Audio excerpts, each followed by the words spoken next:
the last panel discussion for the day is Global Trends in Business Opportunities. Let's learn about the untapped business opportunities along the EU accession path, chaired by academician Abdulmenaf Bejetti. I think we can start. Dear Minister Basimi, dear Governor Bejuska, Excellencies, Ambassadors, representatives of international community, dear participants, although we'll go in flexible use of languages, everybody can choose in which language can speak. I will try to do as I was asked. The working language of the conference is English, and I will try, although that my English is not so well, but I will try to follow. And let me, the very beginning, once again, I want to thank Minister Basimi, Professor Basimi, and his team, inviting us in this conference and especially organizing this third conference of FESS, which become now traditional one, and is very, I may say, smart is done because it's including all stakeholders, starting from policymakers, then with international communities, internationals, missions in Macedonia, as well academia and real sector, much more important one that we have here. I have this honor to chair the, I may say, most important panel with the real sector that we have here. From them we can hear directly some their thoughts about our challenges, because as we see, global trends and business opportunities are going to be regularly more. In this consideration, I may say that we are fourth year, starting since 3.5 years, that always we are from crisis to crisis. So I don't know, and I'm personally not expecting that in near future we can have more, let's say, quite stable ecosystem. In that consideration, especially climate changes, especially these global challenges like pandemic, all these challenges has no passport. They are facing you, and we have to be prepared, operating in that circumstances. All governments during this period of time, crisis time, 3 and more years, did their effort to make different packages supporting the targeted companies and targeted households, dominantly with the expansion of fiscal policies.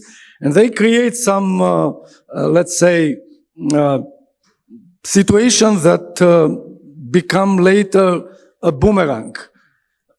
As we call helicopter money. You know, some of governments already intervene much more than they can cover with their economies, and so they did impacting in accelerating the inflation that we face nowadays. In the case of Macedonia, all these 3 years, it was making some policy making and drafting policy, facing with these challenges, starting from pandemic time, in very inclusive process, thanks to institutions that did that, including all representatives of real sectors, all chambers of commerce, including academics, including other institutions and stakeholders, although that all measures that has been taken were not so effectively delivered in due time.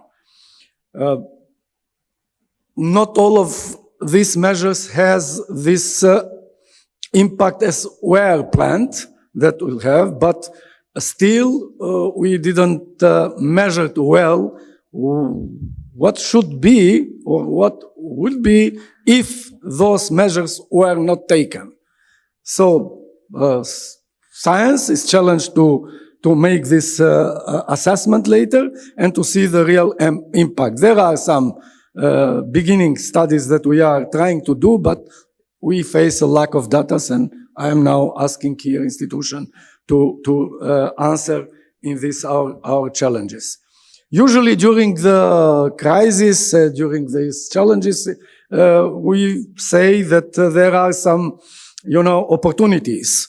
And it was happening in our case, especially ICT sector, pharmaceutics, some renewable energy production, as a consequence of very, very high prices previous year, and food processing as well. But there was a phenomenon called friendshore and nearshore that we think that has not been utilized well. There are room for improvement, this, let's say, opportunities that are present in our geopolitics. Nowadays, and currently we face another challenge from external factor, and I'm going to close now here and asking the panelists to take their thoughts about these things. We mention all the day today these aspects, starting from historically, very low growth rate that we faced during these 3 decades. It was average less than 2%, very low productivity. It was mentioned lack of human capital in country, that I want to underline here, coming from the background of science and education, especially that really human capital and education system is challenged, and maybe companies will ask even more responsibility about these things. Let me now start, and to not continue further, start with a panelist, and I would like, instead of not being here president of Economic Chamber of North Macedonia, Mr. Azeski, is representing here by Aneta Dimoska. Aneta, floor is yours, please. Thank you, Professor.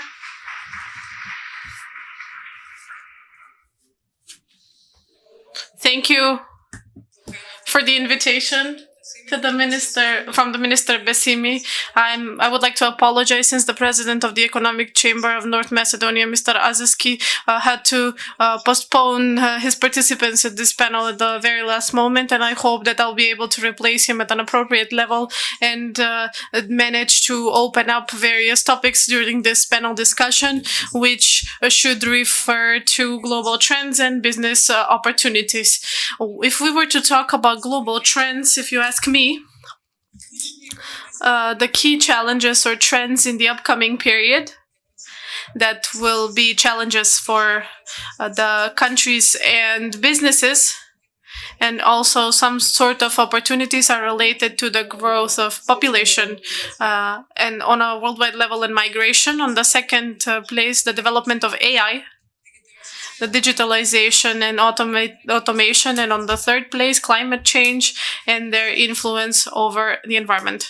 The assessment is as follows. The population in the world will increase.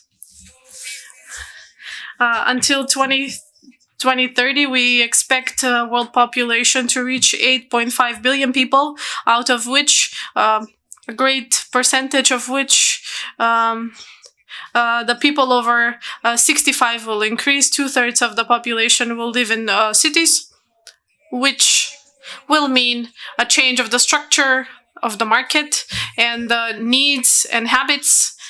So we need to adjust completely to this situation. The next wave of innovations comes in the form of AI. Machines have already beating humans in particular aspects. We are witnesses of this, and this will mean specific changes. We assume that due to automation, around 550 million to 890 million job positions will be opened in the upcoming 10 years. We expect for the same to increase migrations on a worldwide level, because the development of AI, digitalization, and automation will mean different type of skills to be requested from the employees. And then lastly, climate change, which we always talk about them. If you ask me, will define the future flow of worldwide and regional economies, especially they can have a negative impact on particular branches, economic branches, but especially agriculture. And now, where are we in this world that keeps shifting constantly, and in the context of these global trends that practically will define worldwide and regional economies? Today, we need to struggle, conditionally speaking, with the competition in the world in this new imposed reality. We need to adjust to these requirements of the future in 3 previous decades with improvised reforms. We find ourselves in a state of an economy with deep fractures, instability, institutional improvisation, expansion of the administration, infrastructural and energy black hole, you can even say that, migration of the population, moral material corruption, ecological erosion, environmental erosion. So in a state like this, at a planetary level, when we are the ones that need to change, we find ourselves in a situation that, conditionally speaking, the present is wasted and part of the future is also threatened. This is a result of the lack of functioning of the judiciary, partization of institutions. Now we find ourselves in a period where we need to learn from the future, the requests, the demands for the future, if we want to meet it halfway and to turn global trends into opportunities for us as a country and for our businesses. And the key thing in this process is initially to have a societal consensus on the necessity of an agreement on economic reforms, policies, and measures in order to create a stable and good ambience to give a primary role to the private sector. As an economic chamber of North Macedonia, we keep repeating this by the top management and representatives of companies or bodies in the chamber, that we need to understand that we need to change first. And this change needs to happen in that context. In order to achieve something, the first priority has to be a total functionality of the country, the judiciary, and regulatory institutions as a professional administration that will deliver appropriate services for the businesses and citizens. The administration here, I see a lot of my former colleagues need to understand that they need to be a servant, not a master of the private sector for citizens and businesses. The second priority that we need to have in mind is that we need to adjust the educational process according to the needs of the labor market needs, to create staff that for which there will be a demand on the market. And by hindering the brain drain of young and educated individuals, to take measures in order to get back the ones that have migrated, especially the ones that are educated and full of potential. The third priority, the infrastructure, including energy capacities and building energy capacities. That should be of vital significance for the country. The fourth priority, we need to for the support of the companies that express their wish to adjust their operations to new trends and global challenges. And the fifth priority, we need to understand that our economy, we need to adjust to climate change. In accordance with World Bank, the Macedonian agriculture in the upcoming period will be hit by climate change. And there is an additional exacerbation of its efficiency in the future. There's data for this. we're talking about the same thing. However, I don't see anybody taking it seriously. And in a very short time, will have severe consequences. The carbon emissions impose certain requirements for companies. Our companies are ready to fulfill the goals, ready with the Green Agreement and the requests, the demands for Western Balkans from this agreement. There are very positive examples for turning linear to circular economy, but in order to handle the challenge, to tackle the challenges of the green transformation, companies need additional financial support and stimulation in that process to realize all these priorities. Strong political will is and support is necessary to integrate the country on a regional a level, especially with the membership in the EU, that I think would significantly contribute, especially to leverage the business opportunities of companies along the way of the accession to the EU. So that's a lot of topics that I covered, but I hope that the others can speak on the same in the more appropriate way. Thanks, Aneta. Of course, it's very relevant what the real sector is thinking when they recommend on the needs through the representative chamber, which is the biggest one. But what I liked the most here was the proposals for a wide consensus, needed wide consensus. A wider consensus, such a strategic division, a bigger strategic division from Europe today, there isn't any, and we would like for the chamber to find a way and to make a call, but not only declarative or demagogical, but truly to its members, as it was explained here of the case of the best company Alkaloid. And to point out what are the benefits and the differences in being part of the EU and not being part of the EU. It's different, the relation you get from the EU is different, and I will check in the end. Usually I'm very lucid in these things, and that is how my position in science compels me to behave, but this wide consensus of all stakeholders of society is very important. And this is not just institutions in the moment. For 30 years, we have been dealing with similar issues. Now, I would give the floor to the other representative of the Northwest Chamber, Mr. Kura, or actually Economic Chamber of the Northwest Macedonia. Albanski. Hello everybody, I will speak in Albanian, which will add an additional value to what we have.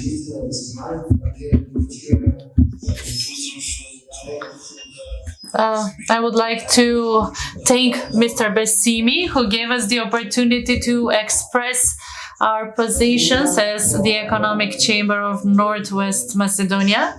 Macedonia is making its steps towards the EU, and we as Economic Chamber and I as its president have set the same goal as our country for ourselves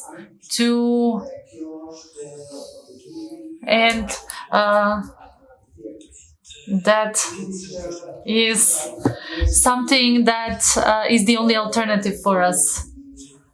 Of course, to get there, we have to go along a very rocky road that has on it all of the elements, and it has to include all stakeholders of all economic chambers, the oppositions, all stakeholders with which we have excellent cooperation, because we face the same problems, the same issues, and our economic chamber holds the position that we should fight informality, which unfortunately is around 33% in Macedonia in comparison to the EU average, which is 19%. This discrepancy needs to needs to be overcome, and we need this to achieve competitiveness and to be able to be competitive in the EU and to be more competitive on this market. Of course, the Economic Chamber of Northwest Macedonia is or has set the goal to fight corruption and also for laws to be abided by so that companies can be stronger. We are still facing problems, but I think that with a joint coalition we will manage to solve the problems we keep facing, and some of these are human resources, and this is from several aspects. Because we cannot be competitive on the human capital market in Germany, Switzerland, but we can do something. We can organize something together. We can start from the education system, which unfortunately does not show the expected results for providing professionals that would need to be involved in the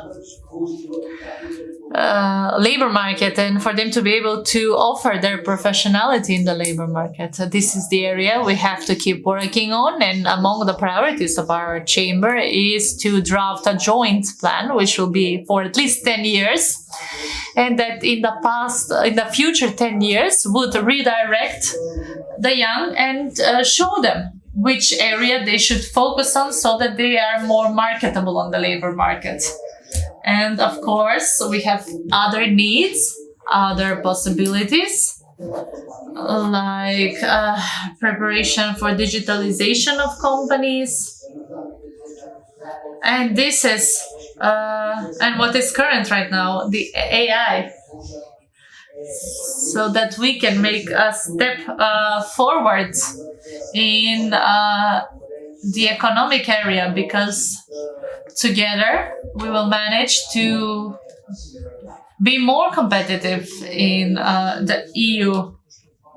Another thing that is very important is that we have to talk about inflation. That is a topic that we keep talking about in Macedonia, and its rate is much larger than the European Union. But I think that we will have problems with inflation in the future, and it will be very hard to decrease it.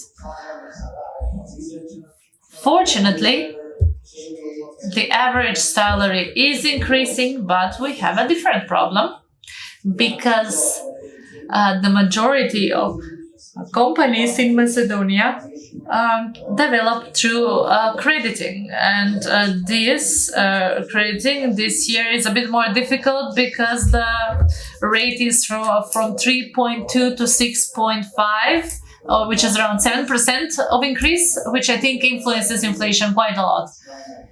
So in this aspect, I think that when the interest rate increases, the producing companies, manufacturers actually increase the prices of their products, and then this causes increase in inflation as well. We, as an economic chamber, have many other topics that I believe are of the interest of all other participants and stakeholders, the business sector, and I think that we will be able to find a way in how to be more competitive and to solve these problems that are very big in our country. Thank you. And once more, I would like to thank the minister for the opportunity that he gave us. Thank you, Minister Kura. После првата комора да слушам After the first chamber, listening to the second chamber, we see something that should have happened a long time ago from them. But the first challenge that Mr. Chura outlined was the challenge regarding the high degree of gray economy, especially bearing in mind the fact that colleagues, our citizens, Macedonians, are prescribing this for the northwest part of the country. We do not pay enough taxes, and it's a shame to say that. Is that the case? We should check. But it's good that you started talking about that, and I hope that there will be a different situation where we turn back on something that has been a statement by people like that. And I hope that you will forward this remark to be discussed. my left side and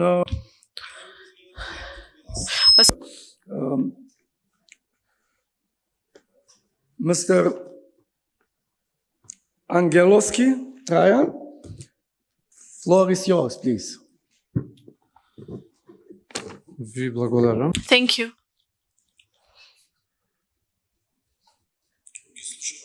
I was listening very attentively to a great deal of the panels, and I noticed that with regards to this topic, how big our desire for the EU is, and especially with the foreign diplomats and the German ambassador, what they mentioned, and how carefully she picked her words. The opportunities, the possibility, the probability, there will be a momentum, etc., etc. So I guess there is a chance.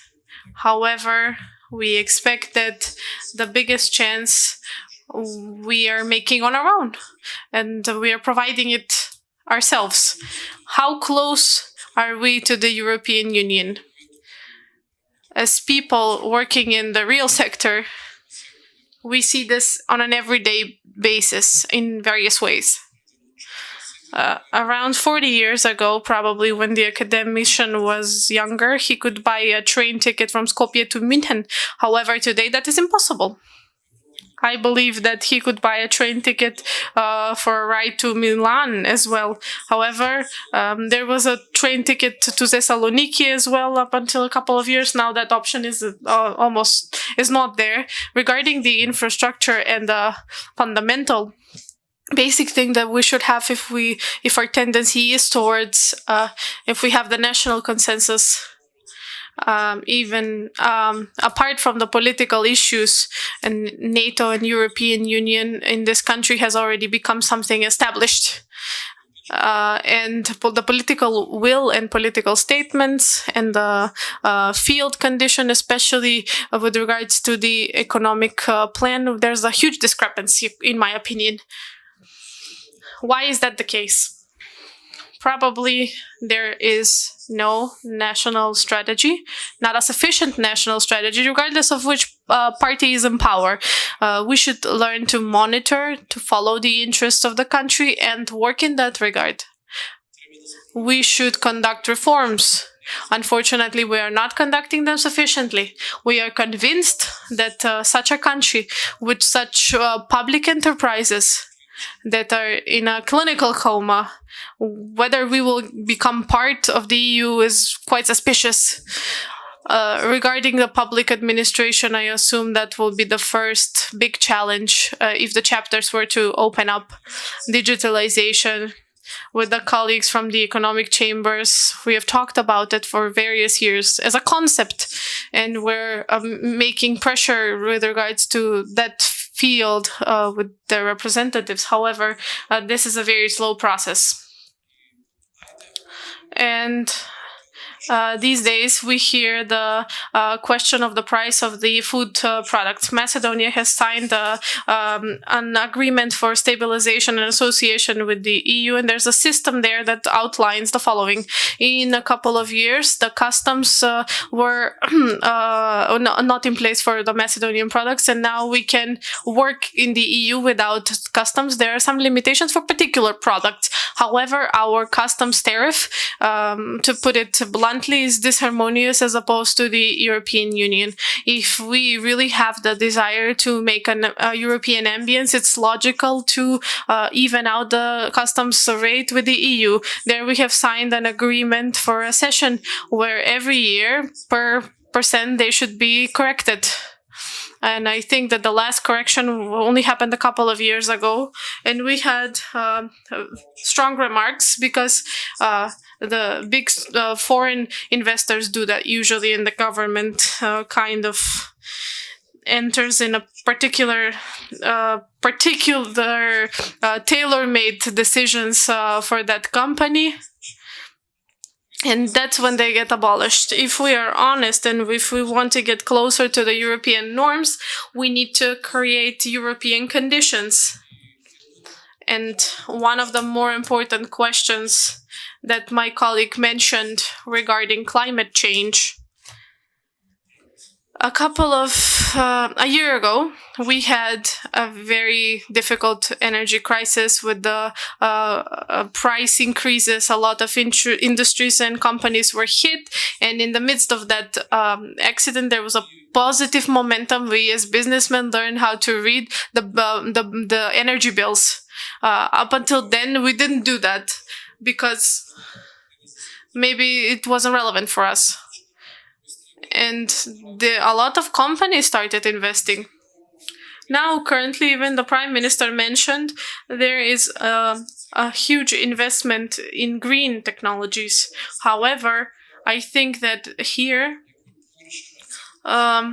we are somehow mistakenly doing good things. Like, for example, we are imposing such rigorous procedures for installation of renewable sources of energy on the roofs of facilities, be it residential or business facilities, and we start investing in lands that at particular periods can be an agricultural land, which is essential to the production of food. And at some point, some representative of the government said that the network would not be able to withstand such investments, which is very interesting within the framework of their job responsibilities. It's not to upgrade this network. So absolutely, we need to focus on the European conditions, the way they're placed in all European countries, and in that way show that there is strong will about wanting to be part of the EU. And I would like to congratulate the organizer of the forum for a second year in line. Congratulations to the organization, and thank you for the invite. Thank you, Trajan. Side, please. Mrs. Peševa, floor is yours. Yes, thank you.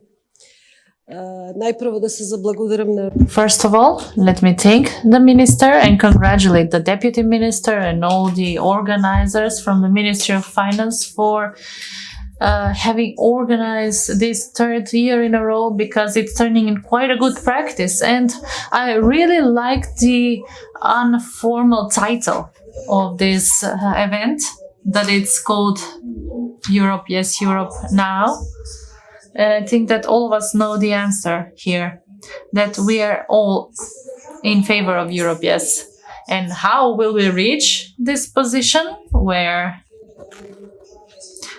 we have to walk a long road and we already have a lot behind us, and what we already went on was not that seriously taken by some countries in the EU, but I hope that these things will be better. New generations of politicians will come to the EU so that at a certain moment it will be taken seriously. On the other hand, in the story of our travels towards the European Union,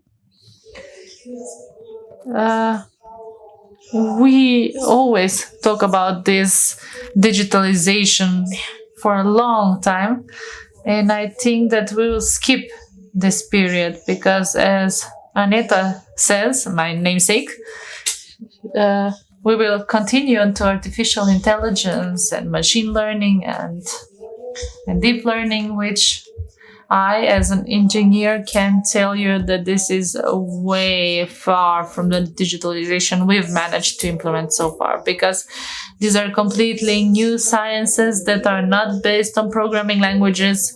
Maybe there will be many engineers that will be out of jobs because this is a completely different science. I hope that this will not come so soon. Maybe it will take us like 3 years or more, but I got very excited, and it was very strange to me that the father of this artificial intelligence, especially ChatGPT, that they use all over the place, Google announced he came out online that he wanted to tell the world the truth on what is going to happen. And I think that we need to pay a lot of attention here, especially big countries like the US and China, where these companies have the most work, where special laws are adopted, because it will very soon happen that the machines start to rule the world. In our country, we will not be able to enter the EU if we do not digitalize our processes. This is clear as a day. And I will tell you, because we don't have a lot of time and I'm looking at this countdown, truly makes me anxious, but I have to say that we as a country, and I think there's more than 1,500,000 citizens. Yeah, that's the number, but my 2 children are abroad, so that's why I'm not counting as much as it says.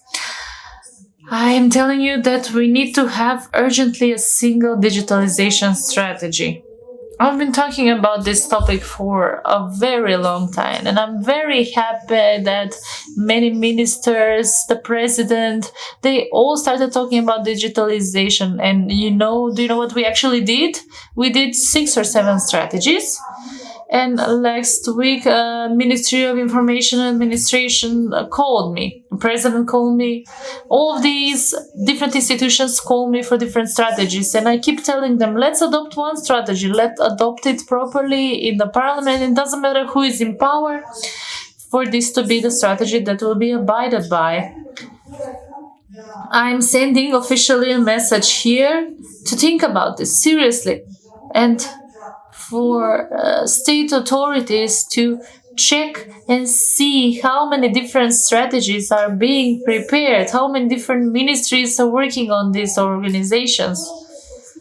What me and Kira spoke about in their conference as well, I really support, and I will say publicly, the import of labor. Yes, I want to keep our children here, but until we manage to bring them back here, I really think that this is a very good law. I was in Slovenia, and I don't know why we're being so claustrophobic, because if we really are missing labor, then we need to determine it, to facilitate it for people to be here, not to give them citizenship, but like it's in Slovenia, to enable them to stay for a longer time with proper documentation. And now it's simply impossible. There can be 5,000 people that live here, but it's very difficult for them to get documentation that they need.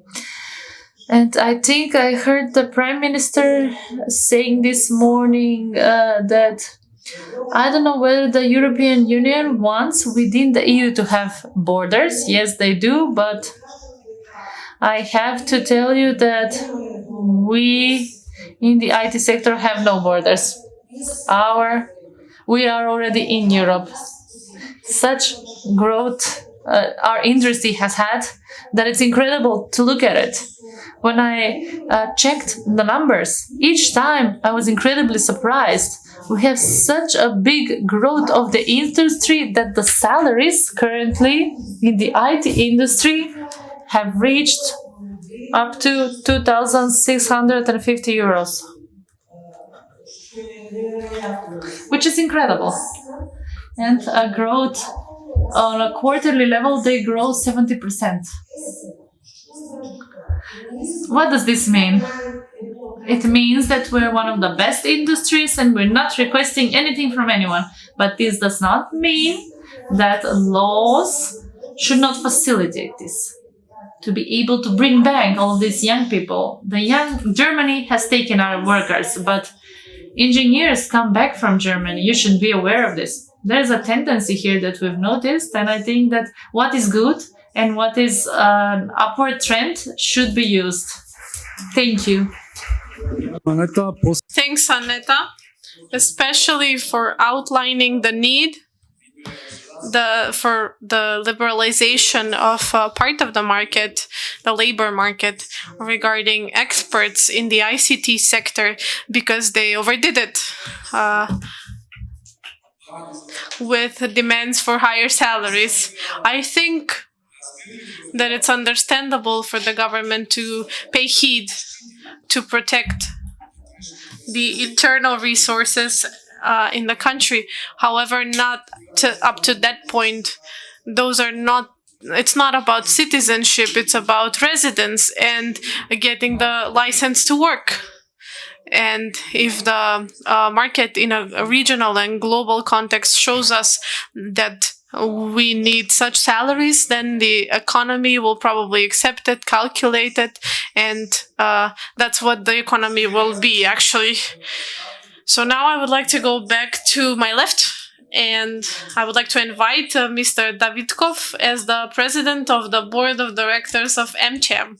Please take the floor. Good afternoon to all. I hope you can hear me. I was thinking whether to use Macedonian or English, but since everybody is speaking in Macedonian, I will continue in that flow so that it's a little bit more interactive, although some of the remarks I took were in English. And as the professor said, I'm going to try to be lucid. However, most of you that know me know that I'm an irreparable optimist, and I always have this good energy around me that we can do more and we can get to the EU, that we've been talking about it for generations. And to be honest, our lives were spent with this repetition. We talked about the migration of young people and going abroad and coming back. I am one of the rare ones who spent 4 years in the Netherlands, in Amsterdam, but I decided to go back in this country.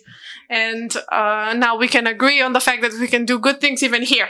I have to say that I'm proud of this decision that I made, and I'm really happy that I'm here with you today to do great things and to get to the EU finally. I'm going to share an anecdote. When I went there, one of my big bosses in the corporation that I worked at, "Where are you from?" he asked me. I said, Macedonia. It was Macedonia at the time. And he said, okay, great.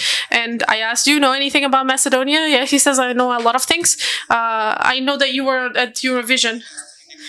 You were participating, and there was a tense pause for 3 or 4 seconds, because he wanted to be nice. He wanted to talk to me, but that remained deep in me as a motive. I don't want to be a country that they know only for participating in the Eurovision. That's why I go back to what Mr. Johannes Hahn said this morning. We shouldn't expect the EU to be a cash machine for us.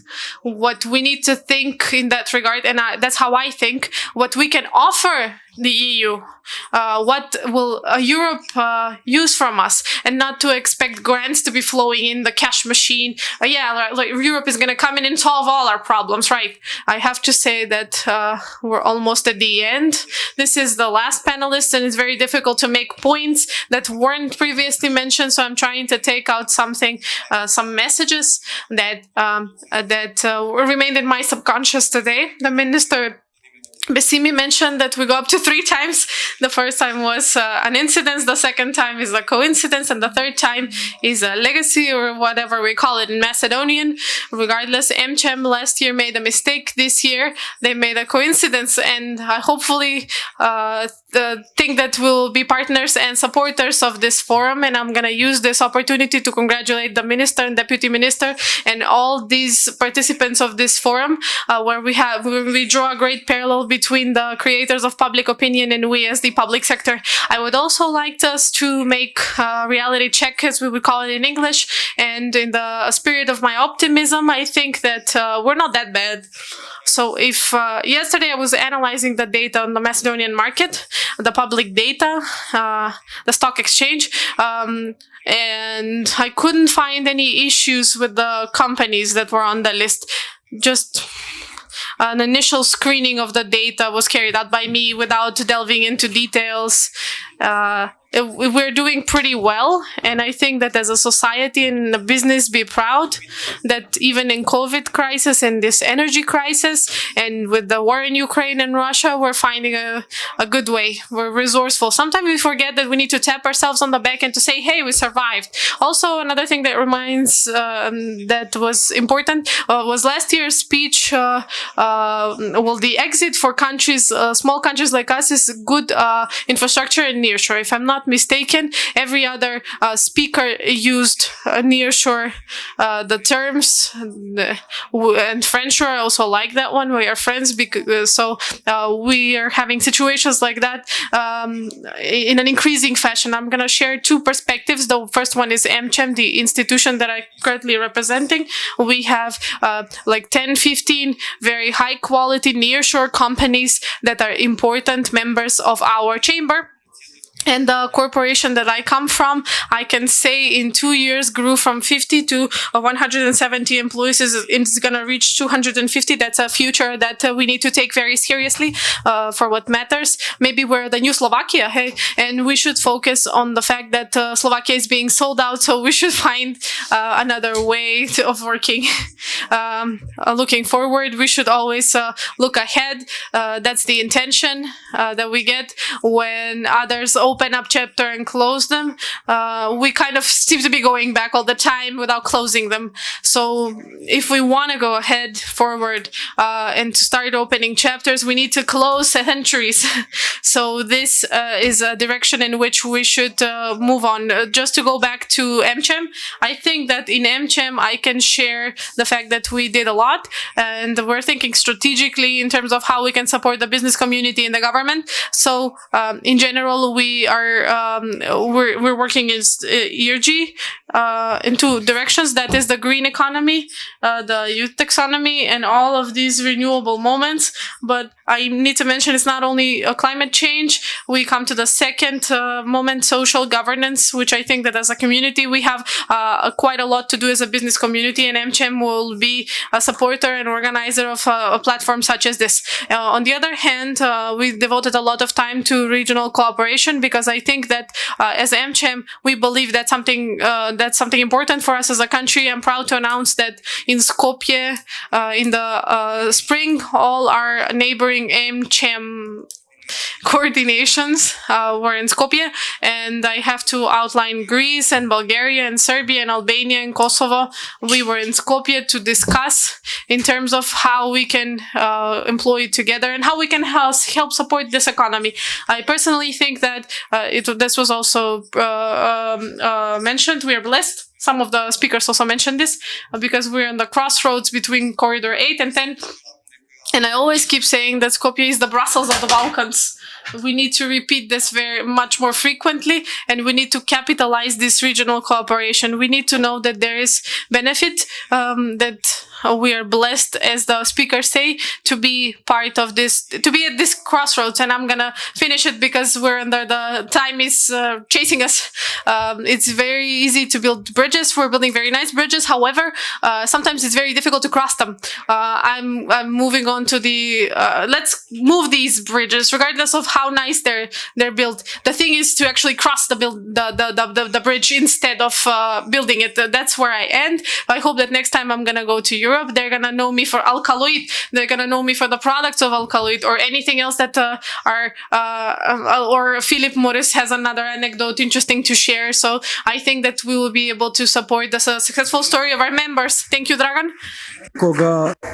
You know, especially when optimism comes from expert from PricewaterhouseCoopers, particularly in the part of projections on how stable our stock market is with these companies, really to be commended. And let us now give the floor to Mr. Kostic as our last panelist, but I would say the most important, because he comes, as the case was with Alcoid, from one of the most renowned companies. Can we take the floor? I haven't... Mr. Bisemi, for the invitation, and congratulations on excellent organization, and also congratulations to your team. This panel and also the forum, many times we heard that it's not only about EU, it's also a lot about us and what we do. Even on this panel we heard so, and to what Professor Bigetti said, we are going from crisis to crisis. So it's not that somebody will actually help us, it's what we do ourselves and how we adjust and what is our agility in it. So I cannot agree more with that. And I'm coming and presenting here a company which is, as mentioned on previous panel, a PPP company, public-private partnership, which is a good example of what has been achieved with this partnership that we have. So let me maybe share a bit of view on that. The partnership was formed 9 years ago between Philip Morris International and government-owned company Tutunski Kombinat Prilep. It has been, of course, ups and downs over the years, but what we can proudly say that it is a joint win-win situation, and we are steadily progressing and evolving down the road. So for TKP, which was a company which is this year celebrating 150 years, so you can imagine the knowledge and expertise that they have, and Philip Morris being the global leading company and bringing all the innovation and production techniques, merging them together is bringing a lot of good things. And now we're talking about TKP, which is completely stable company, which is profitable for many years and having an exceptional production facility. What we can also, and we also heard about photovoltaics, it's good to say that even as we speak, they're putting photovoltaics on the roof. So we have moved from almost a dying company 9 years ago to a very promising and sustainable company. When we talk about the next milestone that we achieved in this partnership is the export. This year, we're very proud that we started with export. To get and start an export from such a industry, it takes time. So all of these decisions were taken in this period and in various crises that we had over the last couple of years. So how did Philip Morris get and agree to these decisions? It's, first of all, you need certain predictability and regulatory stability. And this is something, especially in an industry as ours, which is heavily regulated, is there. So we have regulations which is very well aligned with the EU, and once you see this, then of course a certain push is required internal to get this investment and to move the needle. And now we're talking about export from Prilep to many countries. Currently it's 6 countries, and what is very important, we're talking about not just Western Balkan countries, but the Eastern European countries as well, and EU countries. By the end of the year, we will be exporting to Greece. So what Dragan mentioned, building bridges, now we're actually crossing them. And knowing that the regulation of the industry is very high, not to mention in EU, we had to invest additionally into track and trace system, which is completely in line with EU regulations. So this is just showing that we can do it, it's not impossible, and we also should do it. So to continue on these, let's say, innovations that Philip Morris is bringing, and that many of them have been already covered and mentioned, such as digitalization, but being a global leading company in tobacco, there are 2 examples which I will share now. One is digitalization, and when I mentioned this, it is also in all of this time that we are saying going and digitalizing retail and the way how we communicate with the retail, and we're talking here about 4,000 points of sales. We have this year completely switched to e-ordering, so completely communicating with them digitally. This was first of all, unimaginable that you can do it everywhere. But of course, it's just showing that it's possible, that people want it, and that people, most importantly, accept it. The second point is the innovation the company is bringing, especially with the scientifically proven alternative tobacco products, something which has been also acknowledged and checked by Manu 2 years ago. And this is something which is further boosting the possibility of people switching to better alternatives. And this is maybe a couple of points on where the challenges are and what should be improved going forward. Is precisely companies should not be limited on the innovations and everything that either global companies or local companies are bringing, either through digitalization or innovative products. The regulations should follow. They should be aligned with let's say the speed of innovation that is coming, and also should be aligned primarily with the EU, as this is what we are talking about. And what my colleague from the panel, Brian, said, customs rate, this is something that we are bringing these innovative products, scientifically proven, and we are still not harmonized. We don't still have harmonized EU custom rates, custom rates with the EU way and percentages. So this is something that for sure has to be moved forward. Not to mention again, but infrastructure is something very clearly important. And but to be frank, I can say on both these topics, there is progress, there is will, and it seems that we're going forward. And on infrastructure, I can say 2 years ago, going from Skopje to Prilep and going now, and what you can imagine will happen in 2 years is very promising. But if we want to get into this EU and a single market, we just have to do it as soon as possible. So thank you very much. Thank you. Thank you, Ivan. It's very nice to come to close the panel with such a optimistic thinking and, of course, achievement that you recognize. After considering that it was said here that 70% of population of Macedonia want Europe now. Yes, Europe today. Here, from this panel, we see all the panelists coming from the real sector, even in highest, let's say, percentage or rate, all of them wish Macedonia to come as soon as possible of that. So the message to go to those who took the decision that as earlier we can do that will be better for all of us. Otherwise, Europe is expecting us to achieve, let's say, income convergence, not 70 years, because will not be people more here. Our population, older than 25 to 55, will leave the region.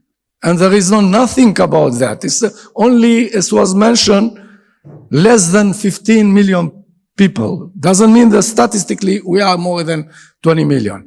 And that is a less than 2% of European population today.